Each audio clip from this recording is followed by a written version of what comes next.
हे दोस्तों, आप लोग का स्वागत है मेरे चैनल पर। आप देख रहे क्रेजी फॉर भोजपुरी। चलो वीडियो स्टार्ट करते हैं। श्रीलाल की मूवी सीरीज 420, ये इसका ट्रेलर कब रिलीज होने वाला, कंफर्म रिलीज डेट आ चुका भाई। बहुत ज़बरदस्त है और लाल दो हीरोइन के साथ काम कर रहा है। पहले मधु शर्मा है, उसके बाद है श्वेता महारा, संजय पांडे, बहुत सारा कलाकार है। आप बोलते इसका ट्रेलर कब रिलीज होने वाला।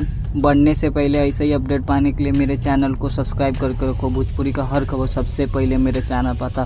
और इसका एक डायलॉग या एक इसका सॉन्ग बोल सकता है, ऐसा कोई संग नहीं जिसको हमने ठंगा नहीं। भाई ये तो लगता है मुझे ये सॉन्ग बहुत बवाल होने वाला और डायलॉग जैसा ही है, एकदम बवाल है। जैसे कि बहुत पहले इसका अनाउंसमेंट वीडियो रिलीज हुआ था, उसके साथ थोड़ा ये गाना गाया था, एकदम ज़बरदस्त लगा था, लोगों ने बहुत पसंद किया।